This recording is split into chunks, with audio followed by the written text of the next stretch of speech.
Today I messed up by telling my future mother-in-law that Joan of Arc might have been schizophrenic. My girlfriend had a French mother and was from Orleans, France. I didn't know that much about French history at the time, so if I read something about French history somewhere, I'd bring it up and see what my girlfriend's mom thought. So one day I read an article somewhere, maybe Psychology Today, that analyzed the curious case of Joan of Arc, the teenage girl who helped lead an army in France after hearing God speak to her before being burned at the stake and becoming a martyr. The gist of the article was that using modern psychiatric interpretations, her behavior and her story indicated that she was likely a person living with schizophrenia, and the voice of God told her to become a warrior was essentially like many of the internal voices that plague folks suffering with schizophrenia.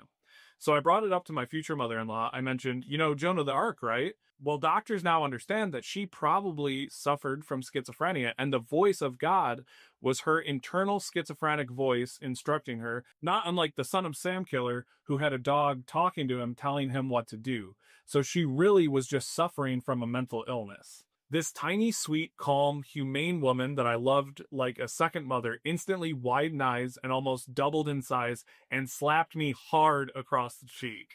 She stood there shaking while pointing a finger at me and not saying a goddamn word, then wandered away. I was absolutely dumbfounded. I asked my girlfriend, and she tells me, don't worry about it. She just likes Joan of Arc. It seemed like an over-aggressive response to me, but whatever. So about 3 years later, we were on our European honeymoon, and we stayed with her grandma in Orleans for a few weeks. And every time we'd wander around the city and see signs, statues, paintings, churches, all with Joan of Arc's name on them, I was starting to realize that she was a much bigger deal in the town my mother grew up in than I ever imagined. She was the Maid of Orleans, I found out. Then my wife's grandma pulled out some scrapbooks of my wife's mom when she was younger, and it was like pulling out your obsessed daughter scrapbook full of hundreds of Taylor Swift pictures, except all of it was Joan of the Arc related, whom, you might recall, I claimed was actually schizophrenic.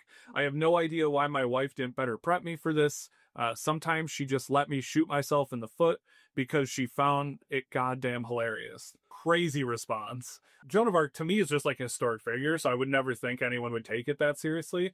Like, okay, so even if she is schizophrenic, why slap him over it? That's what I mean. I'm like, that's such a crazy response. They're talking about like historic figures. I say this a lot about people in historical context because when you hear stories like Salem witch trials or stuff like that, I'm like, sounds like a lot of people with delusions and schizophrenia. So I get it. And I find that kind of stuff interesting because, like, we'll never know.